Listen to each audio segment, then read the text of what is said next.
It was a busy morning at the city airport. People rushed in every direction.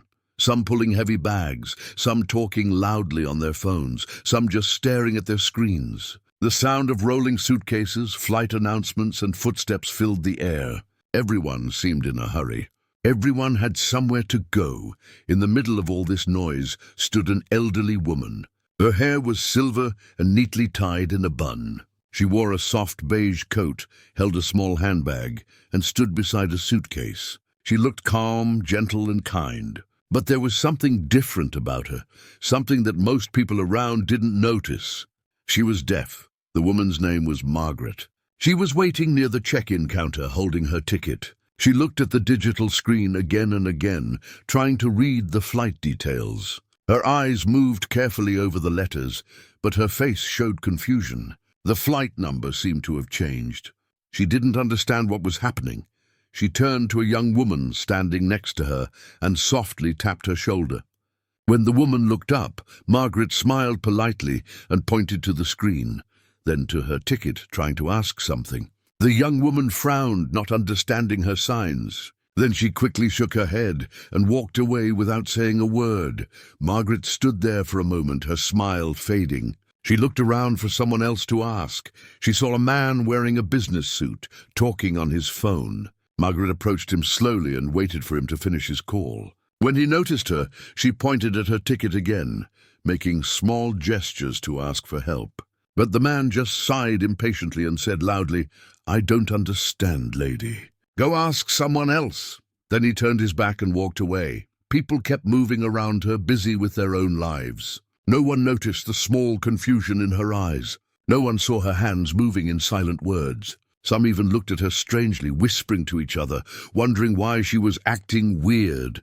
Margaret tried to smile, but her heart started to ache. She had traveled alone many times before, but this time felt different. She felt invisible, like a ghost in a crowded place. At one point, she dropped her boarding pass while searching in her bag. A young man bumped into her, almost knocking her suitcase over. Instead of helping, he muttered, "Watch where you're going," and kept walking. Margaret bent down slowly to pick up the ticket herself. Her hands trembled a little. She looked around again. The staff at the counter were talking to other passengers. Everyone looked too busy to care. Margaret took a deep breath. She tried to stay strong, but deep inside, she felt something heavy, a mix of sadness and loneliness.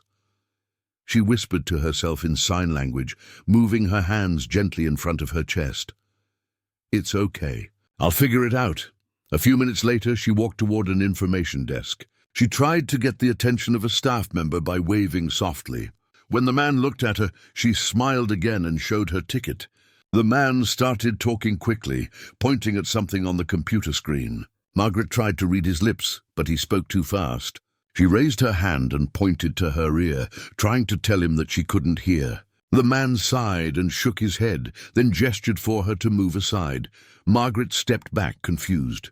She didn't know what else to do. The camera could almost freeze there. An old woman standing alone in a crowd, surrounded by people but completely unheard. She wasn't angry.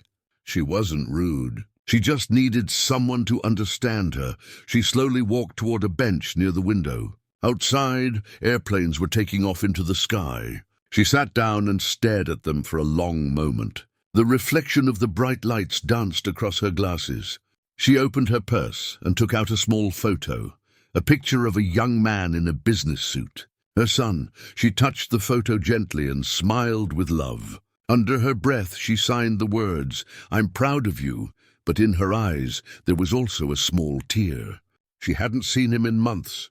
He was always busy, the CEO of a large airline company, the same company she was now trying to fly with. She didn't want to bother him. She wanted to do things on her own. She didn't want to use his name or power.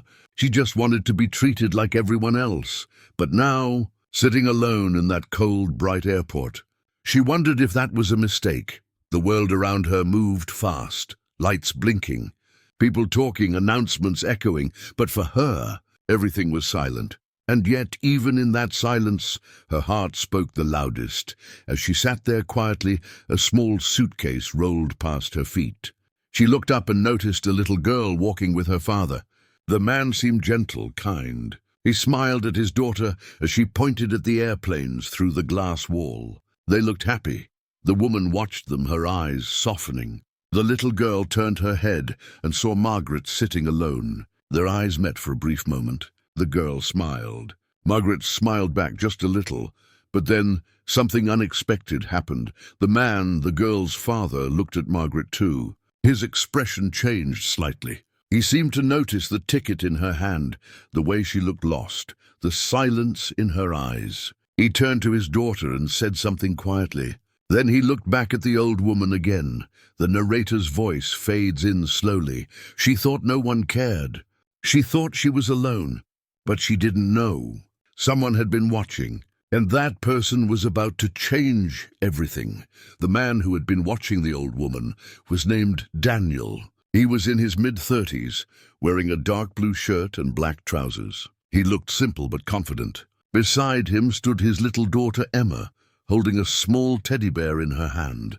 They were waiting for their flight to another city. Daniel was a single father, raising Emma alone after losing his wife 2 years ago.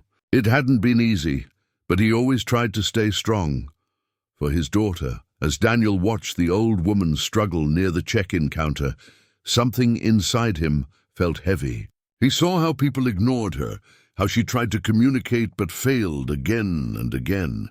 He noticed her gentle hands moving in sign language, but no one cared to look. His daughter tugged at his arm softly. "Daddy," she whispered, "why is that lady waving her hands like that? Why isn't anyone helping her?" Daniel bent down a little to her height and smiled sadly. "She's not waving, sweetheart," he said softly. "She's trying to talk, but she can't hear or speak. That's how deaf people communicate." Emma looked at him curiously. "Like Mommy used to?" Daniel nodded slowly. "Yes, just like Mommy." For a moment, silence fell between them. Memories flashed in Daniel's mind. His wife, Laura, sitting by the window, smiling as she taught him sign language. He remembered how she used to laugh without making a sound, how her eyes would light up every time he got a sign right. She was the one who taught him that real communication comes from the heart, not just words. He blinked and looked back at the old woman again. She was now sitting alone on a bench, staring at the airplanes outside the glass wall. Her suitcase stood beside her, untouched. No one had helped her. Not a single person. Daniel clenched his jaw slightly. How can people just walk by? He thought. How can they see someone struggling and still do nothing? Emma tugged his sleeve again. "Daddy, can we help her?" Daniel looked at his daughter, her innocent eyes, her small, hopeful smile, and he knew what to do. He nodded gently. "Yes, sweetheart. We can." But before walking toward the woman, he hesitated for a second. He wondered if she would trust a stranger. He didn't want to scare or embarrass her. So he decided to approach slowly and kindly. As he walked closer, he saw the sadness on her face more clearly. Her hands rested quietly in her lap, and she kept glancing at her ticket. The way she held that ticket told him she was confused and maybe even scared. He stopped a few steps away and gave her a small smile. When she looked up, he raised his right hand and began to sign gently. "Hello, do you need help?" The woman's eyes widened in surprise. For a moment, she didn't believe what she saw. Someone was signing to her. Someone actually understood her language. Her face changed completely, from confusion to pure relief. She signed back quickly, her fingers trembling slightly. "Yes, I need help. My flight, I think it changed. I can't understand." Daniel nodded calmly. "Don't worry. I'll help you check." He sat beside her and took out his phone, opening the airline app. He asked to see her ticket, and she handed it to him carefully. While Daniel searched for the flight information, the woman looked at him with kind eyes. "You know sign language?" She signed. Daniel smiled softly. "My wife was deaf," he replied. "She taught me before she passed away." The woman's expression softened even more. She touched her chest gently, signing, "I'm sorry." Daniel shook his head. "It's okay. She was amazing. She would have helped you, too." Just then, Emma came closer and waved shyly at the woman. The woman smiled warmly and waved back.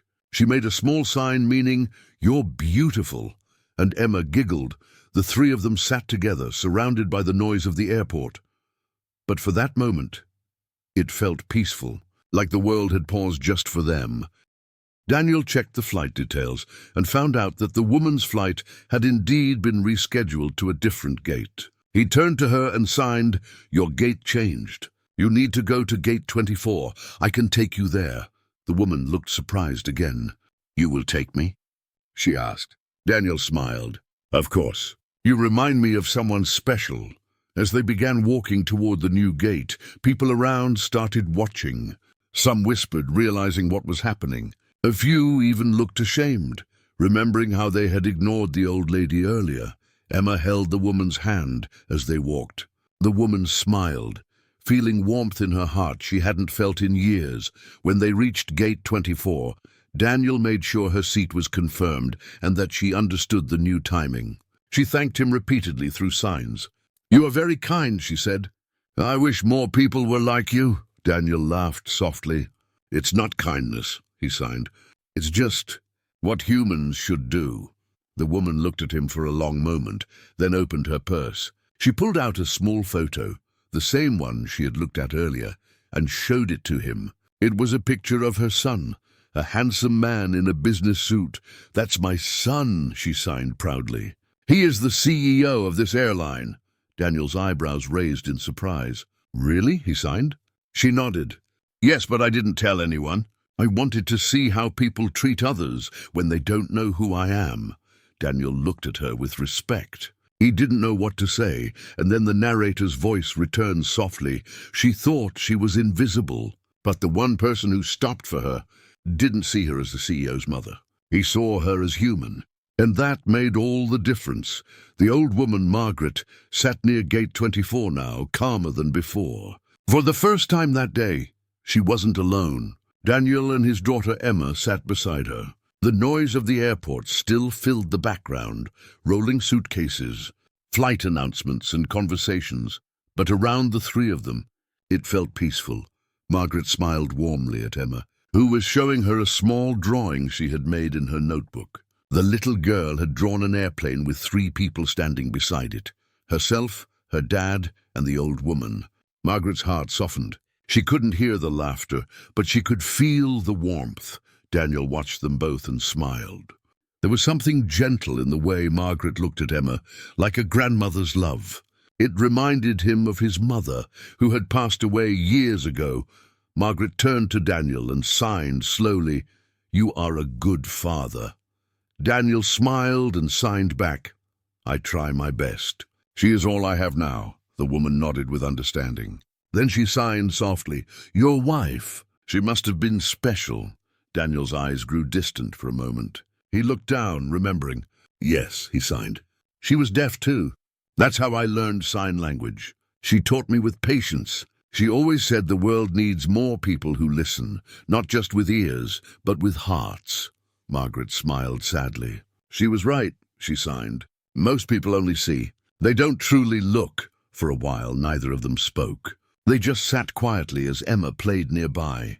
Then Margaret reached into her bag and pulled out a small box. It was a little old, the corners worn from years of being carried around. She opened it and showed Daniel a silver locket inside. "This," she signed, "was a gift from my son. He gives me many things, but he forgets time. I see him less and less." Daniel nodded slowly. "Work?" he asked. "Yes," she signed. "He's very busy. Important man. Everyone respects him. But I only want to see my boy, not the CEO." Daniel could see the pain behind her smile. He realized that even though she had everything, money, status, luxury, she was still lonely. "You must be proud of him," Daniel signed. She nodded. "I'm proud.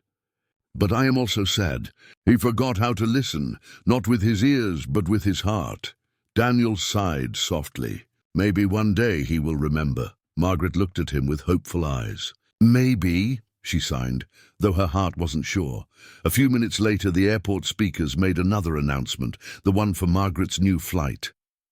The screen above them flashed her flight number. She looked at Daniel, confused, and he gently pointed toward the boarding line. "It's time," he signed. She nodded, slowly stood up, and held her bag.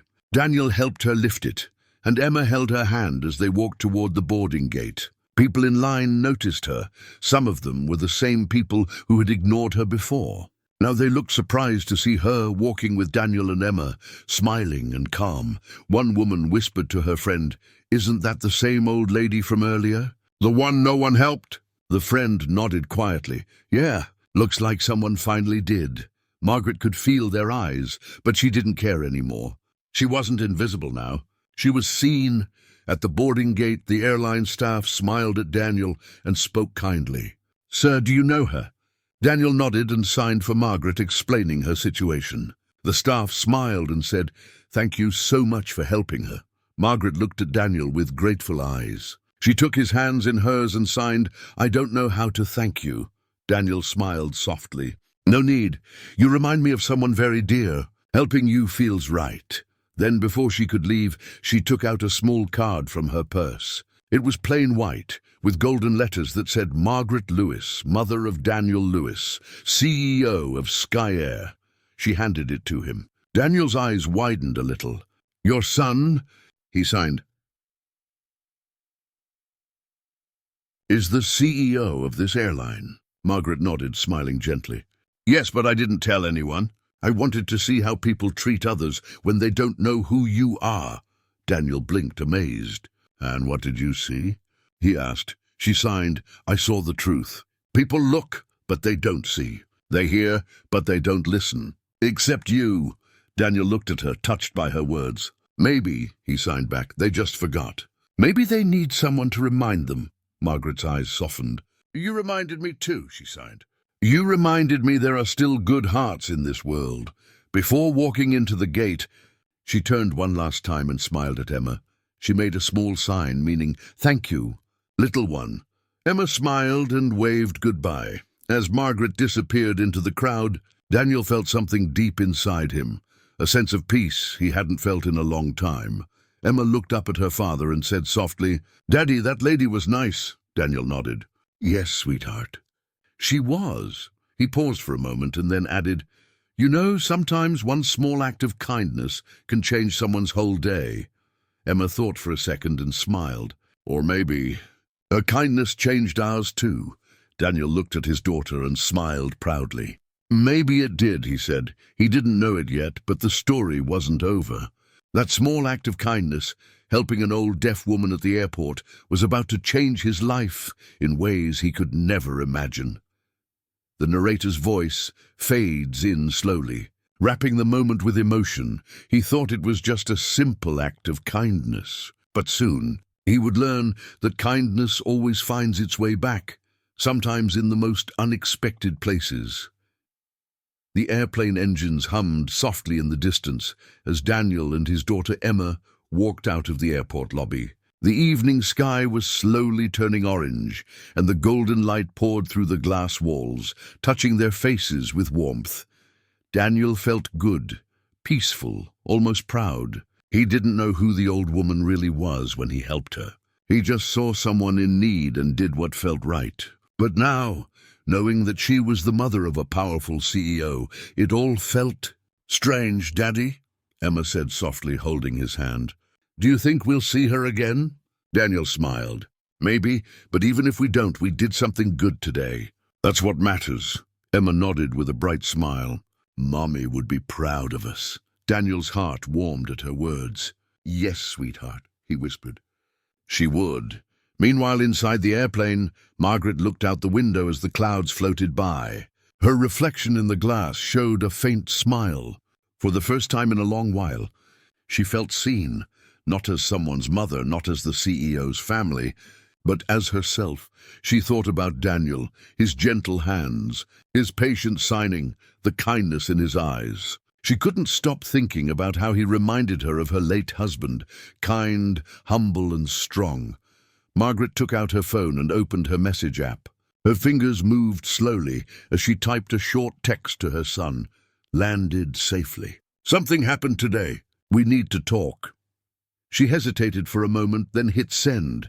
Her son, Ryan Lewis, the CEO of Sky Air Airlines, was sitting in a tall glass building in the city, surrounded by his team. His desk was filled with papers, laptops, and coffee cups. The room was busy, but Ryan barely looked up from his screen. When his phone buzzed, he glanced at the message and smiled faintly. "Mom landed," he muttered. Then he went back to typing, not realizing how much those simple words would soon mean. 2 days later, Daniel was back home, getting ready for work. Emma sat at the table, coloring quietly. Life had gone back to normal, or so he thought. Then his phone rang. The number was unknown. "Hello?" Daniel answered. A polite voice spoke on the other end. "Good morning, sir. I'm calling on behalf of Mr. Ryan Lewis, CEO of Sky Air. He would like to meet you today, if possible." Daniel froze. Excuse me? Did you say the CEO of Sky Air?" "Yes, sir," the voice replied. "His mother, Mrs. Margaret Lewis, mentioned you. She spoke very highly of your kindness at the airport." Daniel's eyes widened. "Oh, I see. Sure. When and where?" "His office, 3 p.m., the voice said. "He wants to thank you personally." Daniel agreed, though he felt nervous. He looked at Emma and sighed. "Sweetheart, looks like we're meeting someone important today." At exactly 3 p.m., Daniel arrived at the Sky Air headquarters, a tall, shiny glass building that almost touched the clouds. The receptionist guided him to the top floor. His heart beat faster as the elevator doors opened to a bright office with panoramic views of the city. A tall man in his early 40s stood near the window, wearing a grey suit. He turned as Daniel walked in. "Mr. Daniel," the man said, offering his hand. "I'm Ryan Lewis. Please sit." Daniel shook his hand firmly but politely. "Nice to meet you, sir." Ryan smiled slightly. "My mother told me about you. She said you helped her when no one else did." Daniel smiled humbly. "She didn't need to thank me. I just did what anyone should." Ryan's smile faded a little. "Anyone should, yes. But most people didn't." There was a short silence. Ryan looked down for a moment, his expression softening. "She told me she didn't tell anyone who she was, that she wanted to see how people treat others when they don't have power or money." Daniel nodded. "She's a wise woman," Ryan sighed. "Yes, she is. And I'm ashamed, Mr. Daniel, ashamed that so many ignored her, including me. I should have been there. I should have called. But I was too busy being a CEO, not a son," Daniel said softly. "She doesn't blame you. She loves you. That's all she talked about." Ryan looked up, surprised. "She did?" "Yes," Daniel said with a gentle smile. "She said she's proud of you. She just misses her boy." For a moment, Ryan's strong, businesslike face softened. His eyes grew wet, though he blinked it away quickly. He stood and walked toward his desk, picking up a small velvet box. He opened it and showed Daniel a silver locket, the same one Margaret had shown him at the airport. "She gave this to me last night," Ryan said quietly. "She told me that it's time to remember what really matters." Daniel nodded slowly. "Maybe she's right." Ryan looked at him for a moment, then smiled faintly. "You know, Mr. Daniel, my mother told me something else, that you learned sign language for your wife." Daniel nodded. "Yes, she was deaf. She passed away 2 years ago." Ryan's expression turned serious. "I'm sorry for your loss, but what you did for my mother—" "I can't thank you enough," Daniel smiled softly. "You don't need to. Just promise me one thing." Ryan tilted his head. "What's that?"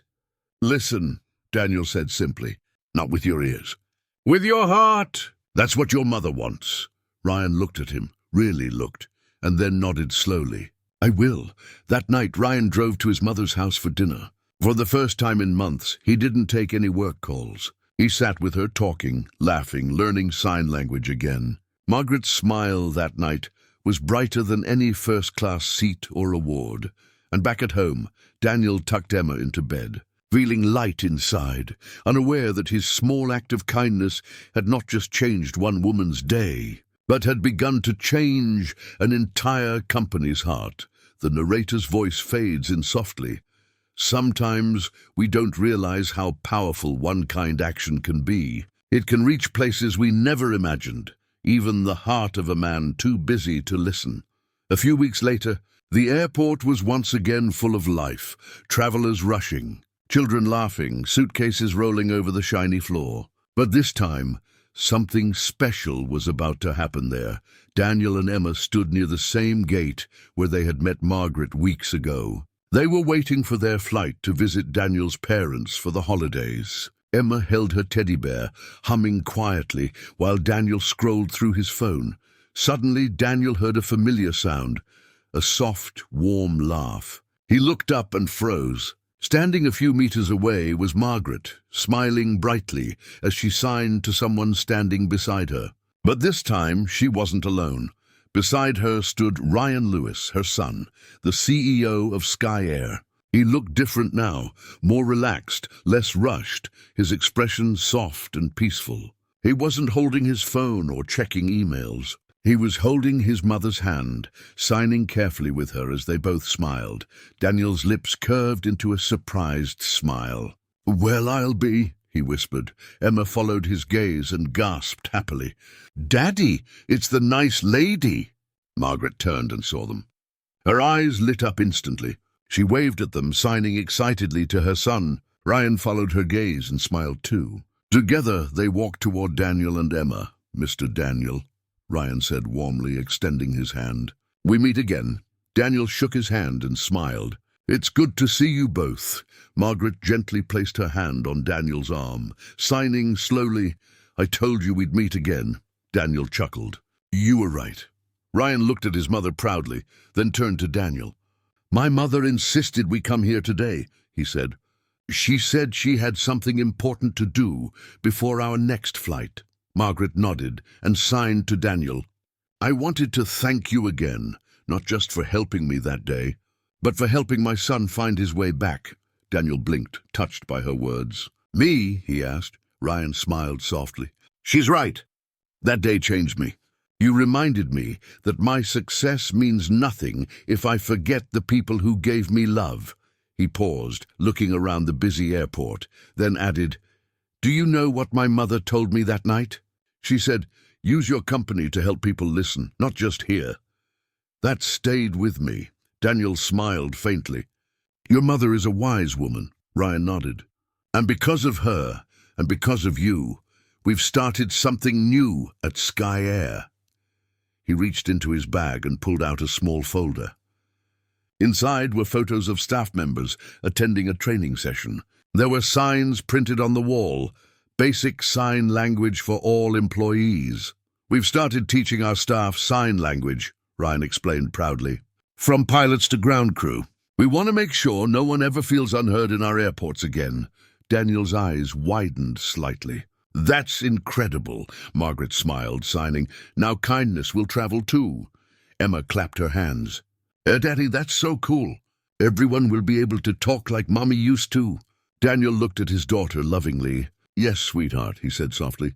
"Just like Mommy." Ryan crouched down to Emma's level and smiled. "Your dad did something amazing, young lady.